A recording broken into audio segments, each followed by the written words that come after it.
Experience senior living inside Chennai from Elements starting at rupees 85 lakhs. Call 9790399039. உரிமை மீட்க தலைமுறை காக்க உரிமை மீட்க தலைமுறைகள் தமிழ்நாடு முழுவதும் 100 நாட்கள் நடைபயணத்தை மேற்கொண்டிருக்கின்றேன். இந்த நடைபயணத்தின் நோக்கம் திராவிட மாடல் ஆட்சிக்கு விடை கொடுப்போம், தமிழகத்தை மீட்டெடுப்போம். திமுக ஆட்சிக்கு விடை கொடுப்போம், தமிழ்நாட்டை மீட்டெடுப்போம், தமிழகத்தை மீட்டெடுப்போம். இதற்காகத்தான் ஊராக சென்று உங்களை சந்தித்து அனைத்து தரப்பு மக்களும் ஒன்றிணைய வேண்டும். இந்த ஊழலாட்சி, பெண்களுக்கு எதிரான ஆட்சி, சாராய ஆட்சி, கஞ்சா ஆட்சி, ஊழல் ஆட்சி, விவசாயிகளுக்கு எதிரான ஆட்சி, திமுக ஆட்சியை வீட்டுக்கு அனுப்புவோம் என்ற எண்ணத்திலே இங்கே திருப்பத்தூர் நகரிலே நடைபெறுகின்ற இந்த விழிப்புணர்வு பிரச்சாரத்தை சிறப்பாக நடத்தி கொண்டிருக்கின்ற முன்னாள் சட்டமன்ற உறுப்பினர் டி.கே. மன்மத ராசா அவர்கள், மாவட்ட தலைவர் குட்டிமணி அவர்கள், நம்முடைய பொன்னுசாமி அவர்கள், முன்னாள் சேர்மன் கிருபா அவர்கள், மகளிர் சங்கத்தை சார்ந்த நிர்மலா ராசா அவர்கள், முன்னாள் சட்டமன்ற உறுப்பினர் நட்டராஜன் அவர்கள், பாட்டாளி மக்கள் கட்சியின் பொதுச் செயலாளர் மரியாதைக்குரிய திரு வடிவேல் ராவணன் அவர்கள், தலைமை நிலை செயலாளர் செல்வகுமார் அவர்கள், உழவர் பெயர் இயக்கத்தின் தலைவர் ஆலயமணி அவர்கள், செயலாளர் முன்னாள் சட்டமன்ற உறுப்பினர் வேலுச்சாமி அவர்கள், கிழக்கு மண்டல இணை பொதுச் செயலாளர் வைத்தி அவர்கள், கங்காதரன் அவர்கள், ராமகிருஷ்ணன் அவர்கள், முருகசாமி அவர்கள், மோகன்ராம் அந்த மாவட்டத்தில் என்ன வரப்போறேன், பாண்டியன், மோகன்ராம், சிவா மற்றும் மேடையில் இருக்கின்ற ஒன்றிய செயலர் பட்டியல இருக்க இல்லையா, சிவா உள்ளிட்ட அனைத்து நிலை நிர்வாகிகளும், எம்எல்ஏ கிட்ட நான் லிஸ்ட் கேட்டேன். எல்லா ஒன்றிய செயலர் நகர செயலர் பேரு கூட நான் மழை பெய்யுது. ஏன்னா இந்த பிரச்சாரத்தை சிறப்பாக அவர்கள் தான் நடத்திட்டு இருக்கிறாங்க. அந்த வகையில அனைத்து நிலை நிர்வாகிகளுக்கும், மாநில மாவட்ட ஒன்றிய கிளை அனைத்து நிலை நிர்வாகிகளுக்கும் என்னை கொட்டும் மழையையும் பொருட்படுத்தாமல் ஆர்வத்தோடு, வேகத்தோடு, வீரத்தோடு என்னை வரவேற்ற என் தம்பிகளே, என் தங்கைகளே, என் சகோதரிகளே, தாய்மார்கள், அண்ணன்மார்கள், வியாபார பெருமக்கள், விவசாய பெருமக்கள், ஊடக நண்பர்கள், காவல்துறை நண்பர்கள் உள்ளிட்ட என் உயிரினும் மேலான அன்பு பாட்டாளி சொந்தங்களே, உங்கள் அனைவருக்கும் இந்த அன்புமணி ராமதாசன் பரிவார வணக்கங்கள். மழை வந்தாலும் சரி, வெயில் அடித்தாலும் சரி, புயல் வந்தாலும் சரி, நம்முடைய பயணம் தொடரும். இந்த பயணம் இந்த திமுகவை வீட்டுக்கு அனுப்புகின்ற ஒரே நோக்கம், இந்த பயணத்தினுடைய நோக்கம். தமிழக மக்களே, நீங்கள் முடிவு செய்யுங்கள். யார் வர வேண்டும் என்பதை விட யார் வரக்கூடாது என்ற முடிவை செய்யுங்கள். அதுதான் முக்கியம். இவர்கள் வர வேண்டும் என்பதை விட இவர்கள் வரக்கூடாது என்ற முடிவை செய்யுங்கள். யார் வரக்கூடாது? யார் வரக்கூடாது? யார் வரக்கூடாது? அவ்வளவுதான், முடிஞ்சு போச்சு. திமுக வரக்கூடாதியா? சரி, ஏன் வரக்கூடாது? 4.5 ஆண்டு காலத்தில் தமிழ்நாட்டை நாசப்படுத்திக் கொண்டிருக்கின்ற திமுக, நாசப்படுத்திக் கொண்டிருக்கின்ற முதலமைச்சர் ஸ்டாலின் அவர்கள் மீண்டும் வருவதற்கு தகுதி இழந்து விட்டார்கள். தகுதி அற்றவர்கள். இவர்கள் ஆள்வதற்கு தகுதி இல்லாதவர்கள், நிர்வாகம் செய்வதற்கு தகுதி இல்லாதவர்கள். காரணம் அவங்களுக்கு எதுவும் தெரியாது. கடந்த சட்டமன்ற தேர்தலில் தமிழக மக்கள் தவறு செய்து விட்டார்கள். ஒரு மோசமான ஒரு ஆட்சியை தமிழ்நாட்டிலே கொண்டு வந்தீர்கள். இந்த தவறை மீண்டும் செய்யாதீர்கள் தமிழக மக்களே, குறிப்பாக பெண்களே. தமிழகத்துள்ள அனைத்து நிலை பெண்கள், தாய்மார்கள், உங்களை கெஞ்சி கேட்கின்றேன். எனக்கு இங்கே இந்த தமிழ்நாட்டு அரசியலை நன்கு அறிந்தவன், தமிழ்நாட்டில் நடக்கின்ற அவலங்களை நன்கு அறிந்தவன். நான் ஒரு மருத்துவன், முன்னாள் மத்திய சுகாதாரத்துறை அமைச்சராக 5 ஆண்டு காலம் இந்தியாவிலே பணியாற்றியவன். தமிழ்நாட்டில் உள்ள அனைத்து பிரச்சனைகள் மட்டுமல்ல, இந்தியாவில் உள்ள அனைத்து பிரச்சனையும் நன்கு அறிந்தவன்.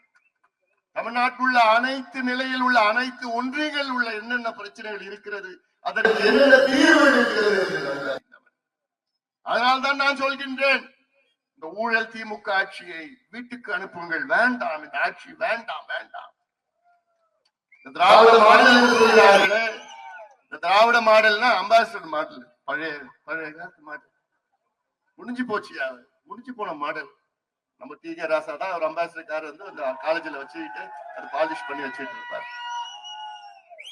இந்த ரேக்லா ரேஸ், இந்த குதிரை ஒட்டகம் புதுசா ஒட்டகம் விட்டுருக்கீங்க.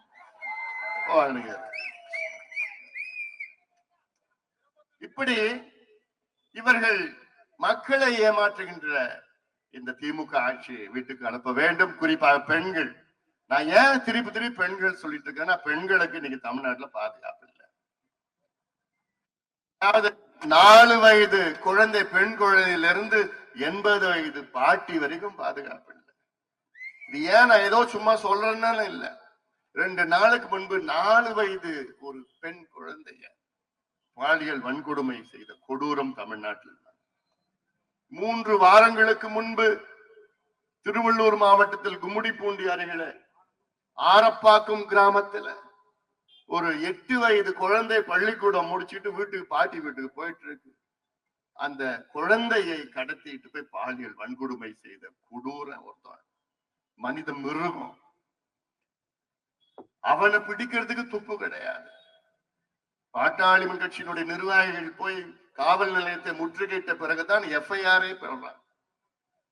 அதன் பிறகு பாட்டாளி கட்சியினுடைய பொருளாளர் திலகபாமா அவர்களை அனுப்பி வைத்தேன். அங்க அந்த அம்மா போலீஸ் ஸ்டேஷன் வாசல்ல தரையில உட்காந்துக்கிட்டு, நீ பிடிக்கலன்னா இங்க இருந்து நான் போக மாட்டேன்னு சொன்ன காரணத்துக்கு பிறகுதான் அப்புறம் 4 team, police team, 8 team, 10 team போடுறாங்க. அந்த கொடூரனை பிடிக்கிறதுக்கு 3 வாரம் ஆயிடுச்சு. எங்க பிடிச்சாங்கன்னு ஆந்திராவில போய் பிடிச்சான், சூலூர்பேட்டையில.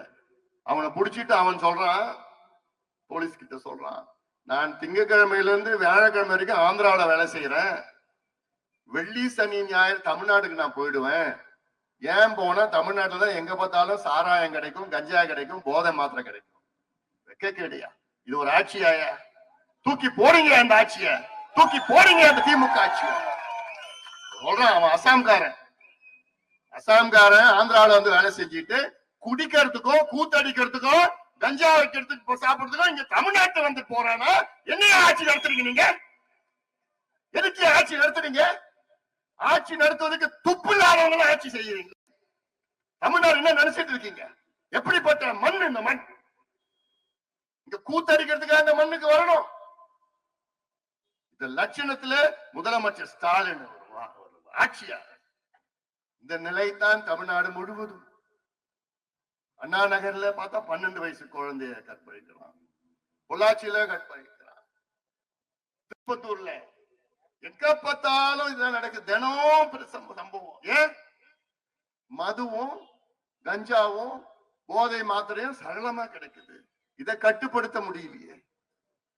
அதனால்தான் நான் சொல்றேன், இன்னைக்கு தமிழ்நாட்டில் உள்ள ஒவ்வொரு தாய்மாரும் தன் பெண் குழந்தைகளை பள்ளிக்கூடம் அனுப்பிச்சுட்டு ஐயோ வந்துருமா, பத்திரமா வந்துருமா, கல்லூரி அனுப்பிச்சுட்டு கல்லூரியில இருந்து காலேஜ்ல இருந்து வந்துருமா, வேலைக்கு போற பெண் பிள்ளைகள்லாம் திரும்பி வருவாங்களா, பத்திரமா வருவாங்களா? இந்த நிலையில தான் தினம் செத்து மடிகிறாங்க. இதெல்லாம் பெண்களுக்கு நான் முக்கியமா சொல்றேன். தப்பி தவறி கூட திமுக நீ மறுபடியும் ஓட்டு போடாதீங்க.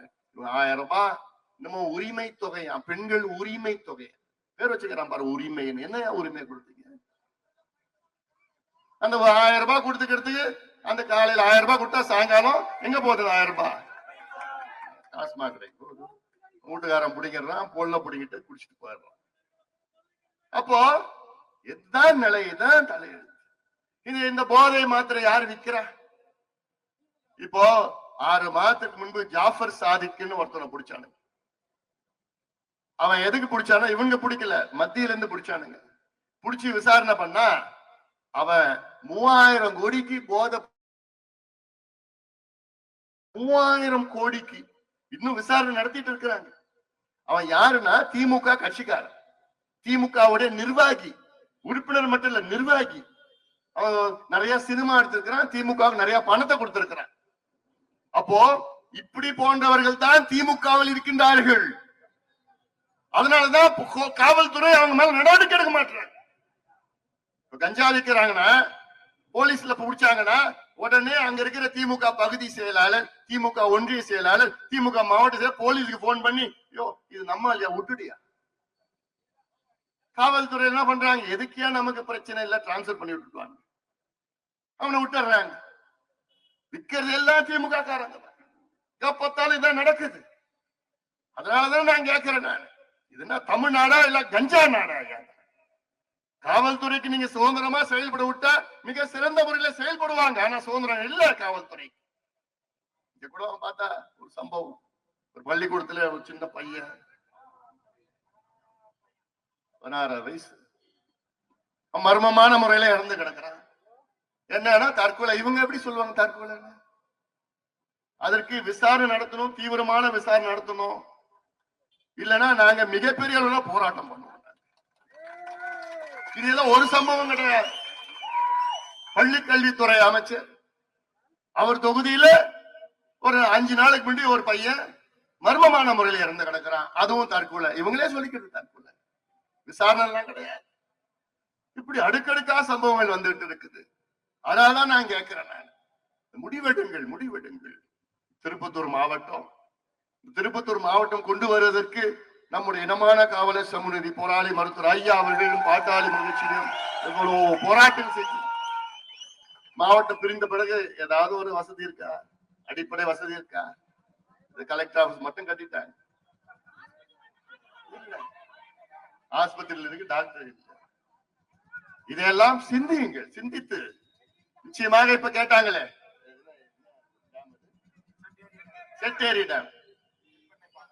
செட்டேரி டேம் பக்கத்துல இருக்கு.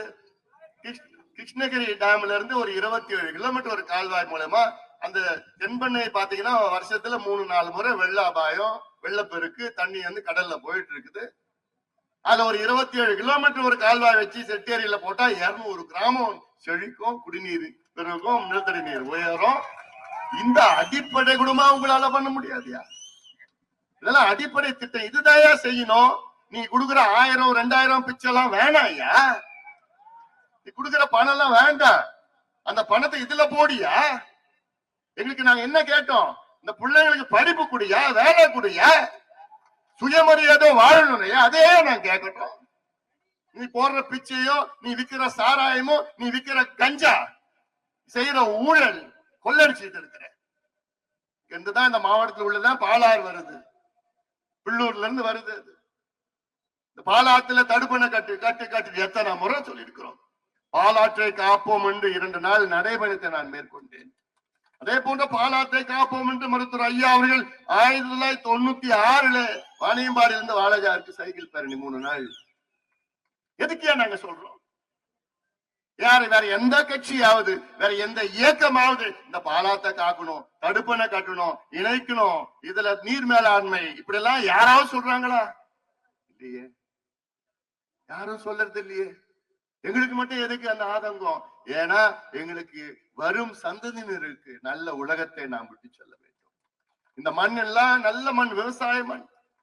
இந்த மண் நமக்கு 1000 ஆண்டுகள் உணவளித்துக் கொண்டிருக்கின்ற மண். இந்த மண்ணை காப்பாற்றி வருகின்ற தலைமுறைகள் அடுத்த 1000 ஆண்டுகள் இந்த மண் நம்முடைய சந்ததியினர்களுக்கு உணவளிக்க வேண்டும். இடையில நம்ம வந்துட்டு போறோம், அவ்வளவுதான். இடையில நம்ம வந்து இந்த மண்ணை அழிக்கிறதுக்கு நமக்கு எந்த உரிமையும் கிடையாது. மண்ணையும் மக்களையும் காப்பாற்ற வேண்டும். அதான் எங்களோட நோக்கம். நீ நேற்று வேலூர்ல பேசின, வேலூர் அங்க பொதுக்கூட்டம் அதுல பேச அப்ப சொன்ன அண்ணன் துரைமுருகன் அவர்கள் அமைச்சரா அப்பத்துல இருந்து இருக்கிறாரு. ஏன் இந்த பாலாத்துல ஒரு தடுப்பணை கட்டலாமே, ஏன் கட்டல அப்படின்னு நேற்று ஒரு கேள்வி கேட்டேன். உடனே இன்னைக்கு ஒரு பதில், நாங்க அப்போ அவ்வளோ தடுப்பணை கட்டணும், அந்த காலத்துல கட்டணும், இப்ப கட்டணும், கலைஞர் காலத்துல இருந்து கட்டிட்டு இருக்கிறோம். இன்னைக்கு நான் கேட்ட கேள்வி என்ன, இந்த 4.5 ஆண்டு காலத்துல பாலாத்துல ஒரே ஒரு தடுப்பணை கட்டி நீங்கள் முடித்திருக்கிறீர்களா?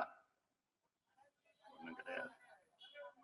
ஒரு தடுப்பணை கட்டி நீங்கள் முடித்திருக்கிறீர்களா? நீங்க அறிவிப்பதெல்லாம் நான் சொல்லல, நீங்க அறிவிப்பு தான் எங்களுக்கு தெரியும். அறிவிப்பு பேப்பர்ல தான் இருக்கும், அதெல்லாம் எங்களுக்கு நல்லா தெரிஞ்சுக்கிட்டோம். அறிவிச்சிருக்கிறார்கள். அதுல ஒண்ணு மட்டும் இந்த பொய்கை பக்கத்துல ஒரு 90% ஏதோ கட்டி இருக்கிறாங்க, முடியல. நான் கேக்குறேன், திமுக நீங்க 67 இருந்து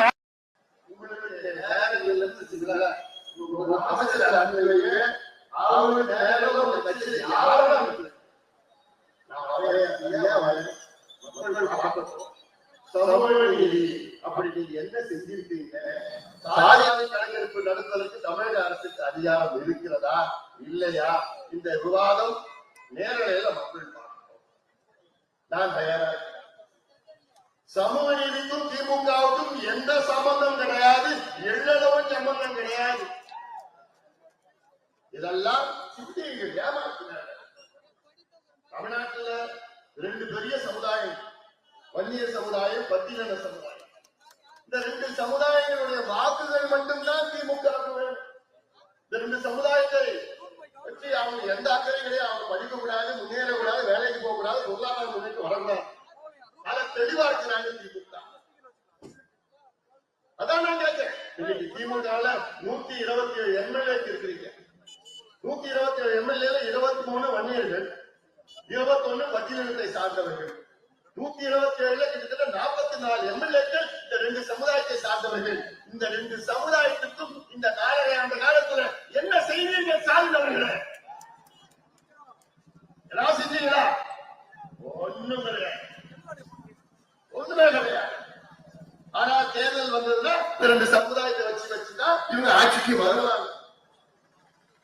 அதனாலதான் நான் கேட்கிறேன், இந்த சட்டமன்ற தேர்தல் வருகின்ற சட்டமன்ற தேர்தலில் வன்னிய சமுதாயத்திலும் சரி, பட்டியலின சமுதாயத்திலும் சரி, ஒரு ஓட்டு கூட திமுகவுக்கு போடாதீங்க. துரோகிகள் திமுக, துரோகி சமுதாயங்களுக்கு துரோகிகள், விரோதி. நாங்க என்ன படிக்கட்டுக்கூடியா, படிப்பு கூடியா, வேலை கூடியா? உச்ச நீதிமன்ற தீர்ப்பு வழங்கி 1600 நாட்கள் ஆகிறது. என்ன தீர்ப்பு கொடுத்தாங்க உச்ச நீதிமன்றத்துல? தமிழ்நாட்டில் வன்னியர்களுக்கு உள்ஒதுக்கீடு கொடுக்க எந்த தடையும் கிடையாது, உடனடியாக கொடுங்கள், தரவுகளை செய்து நியாயம். இதுக்கு மேல எந்த அப்பீலும் கிடையாது, யாரும் கேசும் போட முடியாது. 1600 நாட்கள் ஆகிறது. ஆனாலும் இன்னைக்கு வரைக்கும் ஒரு துரும்ப கூட வச்சுதான் நாங்கள் அழுத்தம் கொடுத்தோம். ஒரு பிற்படுத்தப்பட்ட ஆணையத்தை அமைத்தார்கள், பேக்வர்ட் கிளாஸ் கமிஷன் அமைத்தார்கள். அந்த பேக்வர்ட் கிளாஸ் கமிஷனுக்கு வேலையே இல்லை, ஜிஓ போட்டிருக்காங்க. அந்த நோட்டிபிகேஷன் என்ன பண்ணிருக்காங்க? உச்ச நீதிமன்றம் தீர்ப்பின்படி வன்னியர்களுக்கு உள்ஒதுக்கீடு கொடுப்பதற்காகத்தான் ஒரு பேக்வர்ட் கிளாஸ் கமிஷனை அமைச்சார்கள். நாங்கள் அழுத்தம் கொடுத்த பிறகு அந்த பேக்வர்ட் கமிஷனுடைய கமிஷன் பரிந்துரை செய்ய வேண்டும். எவ்வளவு நாள்ல? 3 மாசத்துல. சரி, நாங்களும் ரொம்ப ஆர்வமா இருந்தோம். சரி பரவாயில்ல, 3 மாசத்துல பரிந்துரை செய்வாங்கன்னு ஆர்வமா இருந்தோம். அப்புறம் பார்த்தோம் இன்னும் 3 மாசம் வேணும். சரி நாங்க பார்த்தோம் இன்னொரு 3 மாசம் தானே, சரி பரவாயில்ல, இன்னொரு 3 மாசம் காத்துட்டு இருந்தோம். அப்புறம் பார்த்தா அப்புறம் தான் தெரிஞ்சு போச்சு திமுகவுடைய தகாதி வளர்ந்து வரல. அதுக்கப்புறம் இன்னொரு 6 மாசம் எக்ஸ்டென்ஷன் கொடுத்தாங்க. அப்புறம் இன்னொரு 6 மாசம் எக்ஸ்டென்ஷன் கொடுத்தாங்க. இப்ப என்ன பண்ணிட்டாங்க? 1 வருஷம் எக்ஸ்டென்ஷன் கொடுத்தாங்க. எவ்வளவு மோசடி தெரியுமா திமுக? அதாவது இந்த பேக்வர்ட் கிளாஸ் கமிஷனுடைய இன்னொரு 5 மாசத்துல அவங்க காண முடியுது, 3 வருஷம் முடிய போகுது. ஆனா திமுக அந்த ஆணையத்துக்கு எக்ஸ்டென்ஷன் 1 வருஷம் கொடுக்குறாங்கன்னா எவ்வளவு வன்மம் ஸ்டாலின் மனசுல. இந்த சமுதாயம் வளரக்கூடாது, சமுதாயத்தில் உள்ளவர்கள் படிக்க கூடாது, எவ்வளவு வன்மம் ஸ்டாலின் அவர்கள், எவ்வளவு மோசடி பாருங்க. அப்போ அடுத்த வருஷம் எக்ஸ்டென்ஷன் எலெக்ஷனுக்கு ஆகணும், இருக்க மாட்டேன். அப்போ எலெக்ஷன் தோற்ற போறீங்க, ஆட்சியில முடிஞ்சு போச்சுங்க. இன்னும் 4 மாசம் தான் இருக்க போறீங்க ஆட்சி. அப்புறம் நாங்க பாத்துப்போம் என்ன பண்ணாரு. இந்த மோசடி எல்லாம் நீங்க ஞாபகம் வச்சு, ஒரு ஓட்டு கூட போடக்கூடாது. சமுதாயத்துல யார் இருந்தாலும் கட்சி அப்படிதான் பார்க்காதீங்க. ஏன்னா இந்த வன்னியர்களுடைய விரோதி திமுக, ஒரு ஓட்டு கூட போடக்கூடாது. ஏன்னா மக்கள் படிக்கக்கூடாது. இதேதான் பட்டியலின சமுதாயம், பட்டியலின மக்கள் இதே நிலையில் தான் இருக்கின்றார்கள். 2 வரையும் சண்டையை மூட்டி அதுலதான் PhD படிச்சு வச்சிருக்காங்க திமுக. எலெக்ஷன் நேரம் வந்தாலும் 2 பேரும் சண்டையை மூட்டி விட்டுட்டு அதுல குளிர்காயம், இந்த பக்கமும் குளிர்காயம், அந்த பக்கமும் குளிர்காயம், காலகாலமா எல்லாம் பண்ணிட்டு இருக்காங்க. அதை புரிந்து கொள்ளுங்கள். அதே போன்றுதான் சிறுபான்மை மக்கள், இந்த 3 பேர் தான் நம்பி இருக்கிறாங்க. வன்னியர்கள், பட்டியலின மக்கள், சிறுபான்மை மக்கள். சிறுபான்மை மக்களுக்கு நாங்க உங்களுக்கு பாதுகாப்பு கொடுப்போம். பாதுகாப்பு படிப்பு கொடுங்க, வேலையை கொடுங்க, அவங்க முன்னேற்றுங்க. இஸ்லாமிய சமுதாயத்தை சார்ந்தவர்களுக்கு படிப்பு கொடுங்க, வேலையை கொடுங்க, முன்னேற்றுங்க. அதெல்லாம் கொடுக்க மாட்டேங்க. இடஒதுக்கீடு கொடுத்துருக்கோம். அந்த இடஒதுக்கீடு யார் கொடுக்க வச்சது? 3.5 விழுக்காடு எங்க மருத்துவர் ஐயர் தான் கொடுக்க வச்சாங்க. இல்லைன்னா அதுவும் வந்திருக்காரு. இதெல்லாம் நீங்கள் சிந்தித்து நல்ல முடிவு தமிழக மக்கள் எடுங்க. அதுக்காக தான் நான் ஒரு ஊரா நான் போயிட்டு இருக்கேன். மழை எல்லாம் பெரிய இல்லைங்க. ஆனா மழை வேணும். நான் எப்ப வந்தாலும் இந்த மழை வருது. நீங்க எப்போதான் மழையை கொண்டு வந்து சந்தோஷமா இருக்கு ஒரு பக்கம். ஏன்னா இந்த மழை வந்துச்சுன்னா இந்த திமுக நம்ப வேண்டாம். ஏதோ நம்ம ஆழம் பார்த்து போய் மழையை வச்சு நம்ம கிட்ட மட்டும் ஆட்சி இருந்துதான் செய்யல. இந்த பாலாத்துல ஒவ்வொரு 5 கிலோமீட்டர் தடுப்பணை கட்டுவோம். இந்த தென்னை பாலாட்ட நம்ம நினைப்போம். இருக்கிற டேம் எல்லாம் இன்னும் தூர்வாரி இன்னும் பெரிய இணைப்புகள் செய்வோம். இதுதான் இதான் அடித்தளமே. மனுஷன் வாழணும்னா இதுதான் வேணும். இதை விட்டுட்டு என்னமோ நான் நலம் காக்கும் ஸ்டாலின். யாரு நலத்தையா காக்குறீங்க? யார் ஏமாத்துறீங்க? அதெல்லாம் சொல்லக்கூடாது, நான் பேசக்கூடாது. யார் நிலத்தை காக்குறீங்க? சாராயம் வைக்கிற நிலத்தை காக்குறீங்களா? இல்ல கஞ்சா வைக்கிற நிலத்தை காக்குறீங்களா? இல்ல தமிழ்நாடு பெண்களை கெடுக்கிறாருங்க படுபாவிங்க, அவங்க நிலத்தை காக்குறீங்களா? யார் நிலத்தை காக்குறீங்க? என்ன ஏமாத்து பண்றீங்க? நலன் காக்கும் ஸ்டாலின்ல அதுல என்னவா சனிக்கிழமை அன்னைக்கு மருத்துவ முகாம் நடத்துவாங்களாம். 4 வருஷமா என்னத்தை பேசுறீங்க? மருத்துவ முகாம் நடத்துவாங்க. அந்த மருத்துவ முகாம் யார் வருவானா? கவர்மெண்ட் ஹாஸ்பிட்டல் டாக்டருங்க அந்த முகாம் போவாங்க. அப்ப ஹாஸ்பிட்டல் யார் இருக்கும்? இந்த கவர்மெண்ட் சென்டர்ல வாழப்போம். இன்னொரு பழம் அதுதான் இது. எங்க டாக்டர் கேட்டா அந்த டாக்டர் தான் இவரு. இதெல்லாம் ஏமாந்து இதெல்லாம் இன்னொரு 4 மாசம் தான். ஏன் அப்படி இந்த நலம் காக்கும் ஸ்டாலின் நீங்க ஆட்சிக்கு வந்த உடனே இந்த திட்டத்தை கொண்டு வந்த திட்டம் கிடையாது. இது ஏமாத்து, அவ்வளவுதான். முகாம்னாலே ஏமாத்துதான், கமிஷன் குழுனாலே ஏமாத்துதான். இப்படிதான் ஏமாத்த உங்களுடன் ஸ்டாலின் திட்டம். என்ன திட்டம்? நீங்க எல்லாம் ஆபீஸ்ல போய் மனு கொடுக்கறது, தெருவில் வந்து மனு கொடுக்கணும் முகாம் நடத்தி. இன்னொரு அடுத்த வாரம் அவங்களுடன் ஸ்டாலின் வரும், இன்னொரு அறிவிப்பு வரும். அப்புறம் இவர்களுடன் ஸ்டாலின் இன்னொரு இவெல்லாம் பேர் ஏமாத்திக்கிட்டு இதெல்லாம் நீங்க சிந்தித்து பாருங்க. ஏமாத்து வேலை இன்னும் அதிகமா. இப்ப இன்னும் வாரம் ஒரு அறிவிப்பு. காலையில வருவாரு, 2 மணி நேரம் காட்சி கொடுக்கிறார் முதலமைச்சர். ஷூட்டிங் நடக்குது, ஆக்ஷன் கிளாப் ரெடி அப்படின்னு உடனே ஷூட்டிங் நடந்து அப்புறம் வீடியோ எல்லாம் எடுத்து மீடியாவில் காலையில போட்டு இருப்பாங்க. வந்தா ஸ்டாலின் வராது, வெளியில தர்றாரு. வெளியில் வந்துருச்சா? இதான் ஏமாத்து வேலை. அதனால சிந்திங்க, தெளிவா இருக்கிறாங்க. ஏமாத்து வேலை எல்லாம் தெரியும். நான் மீண்டும் சொல்றேன், தமிழ்நாடு பெண்கள் நீங்க ஏமாறாதீங்க. ஏன்னா உங்களுடைய நிலை, உங்கள் பிள்ளைகளுடைய நிலை, உங்கள் பேரப்பிள்ளைகளுடைய நிலை, இன்னைக்கு உங்க பிள்ளைகள் பேரப்பிள்ளைகளை அழிச்சு ஒழிச்சுட்டாங்க. படிப்பு கொடுக்கல, வேலையை கொடுக்கல, சாராயத்தை கொடுத்தாங்க, கஞ்சாவை கொடுத்து நாசம் பண்ணிட்டாங்க.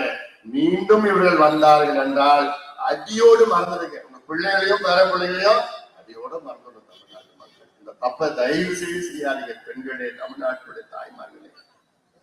காலை முடிச்சு கேட்கிறேன், இந்த தவறை மீண்டும் செய்யாதீர்கள். திமுகவை மீண்டும் ஆட்சிக்கு கொண்டு வர யார் வர வேண்டும் என்பதை விட யார் வரக்கூடாது என்ற முடிவெடுங்க. யார் வரக்கூடாது, யார் வரக்கூடாது, யார் வரக்கூடாது, தெளிவா மூட்டை எடுத்து வருவான். என்ன மூட்டை? பண மூட்டை, கஞ்சா மூட்டை, சாராய மூட்டை, பாட்டில் எல்லாத்தையும் எடுத்து கொடுப்பான். அதனால ஏமாறாதீங்க. காலகாலமா இப்படிதான் ஏமாத்தி நாசப்பட்டு அதிகமா இன்னைக்கு யார் தெரியுமா பாதிக்கப்பட்டிருக்காங்க? அரசு ஊழியர்களும் ஆசிரியர்களும். ஏன்னா கடந்த சட்டமன்ற தேர்தல் நேரத்துல வீடு வீடா போய் பிரச்சாரம் பண்ணாங்க. ஸ்டாலின் வந்த உடனே நமக்கு எல்லாம் கொடுத்துருவாரு, நமக்கு எல்லாமே கிடைச்சிருப்பான்.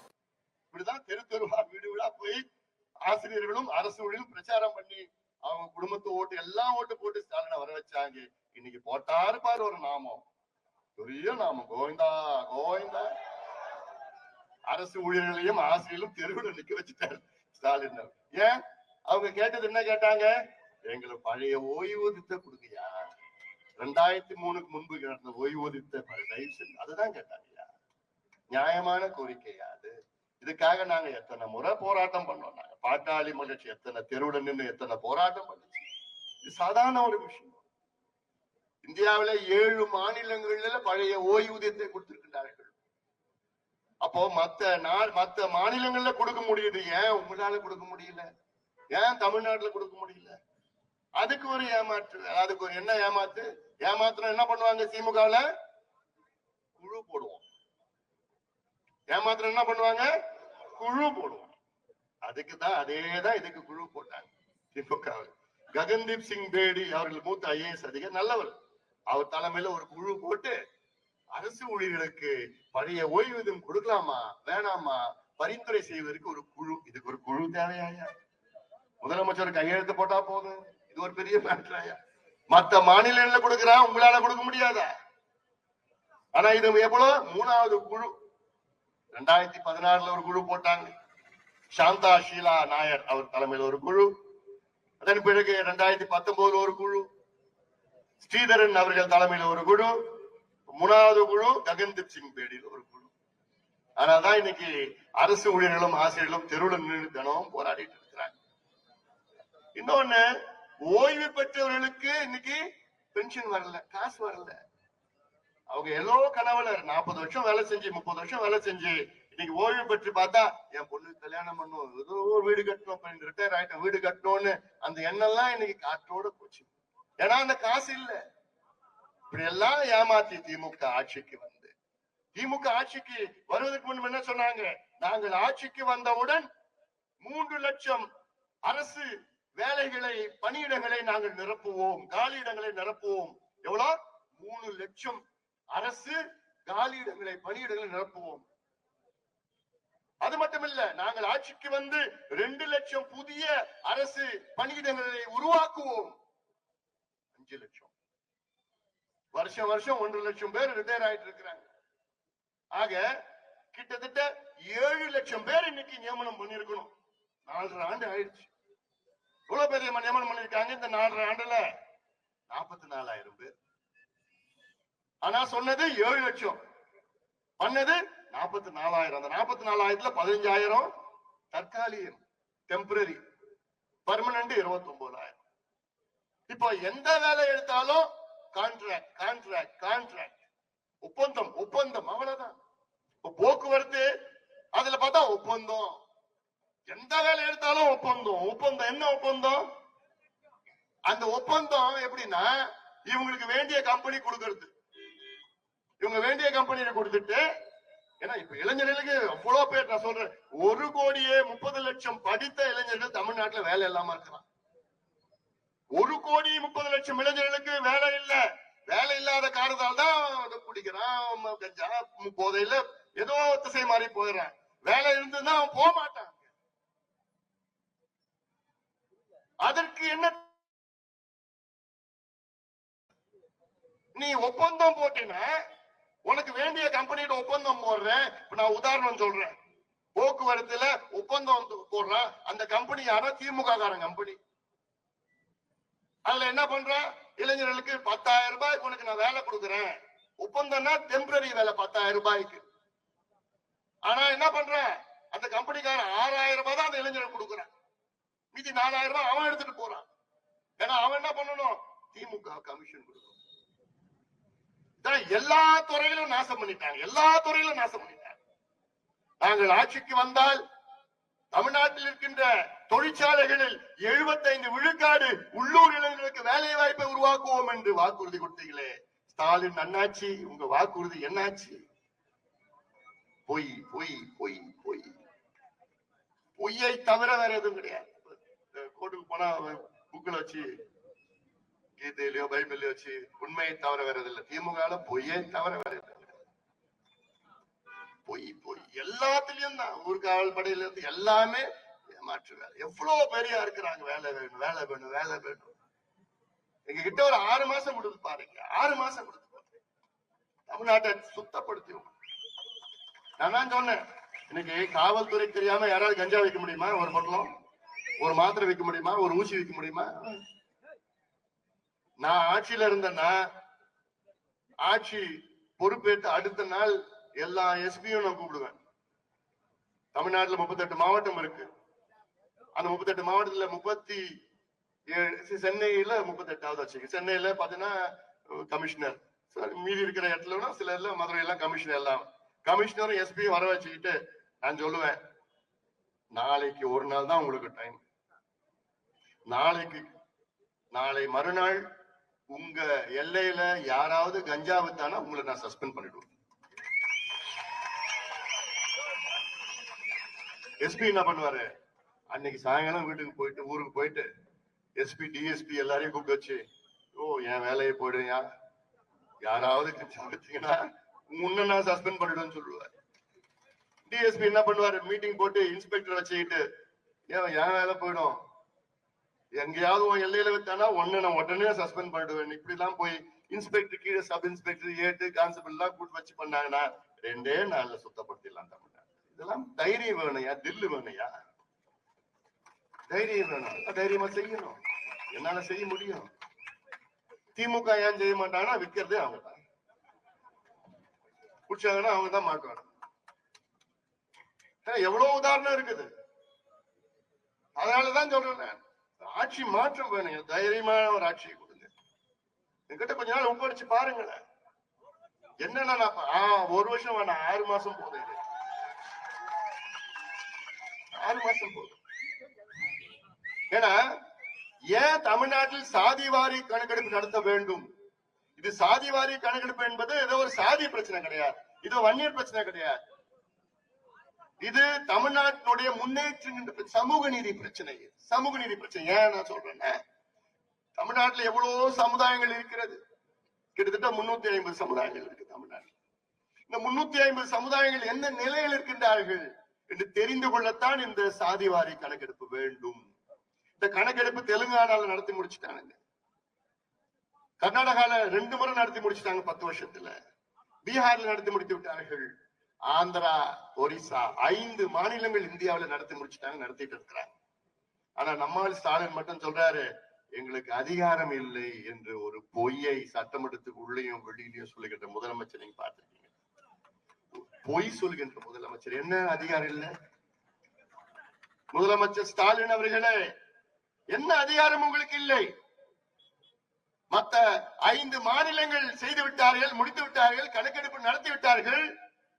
எந்த அதிகாரத்தில் அவர்கள் செய்தார்கள்? எந்த சட்டத்தின் கீழ் அவர்கள் செய்தார்கள்?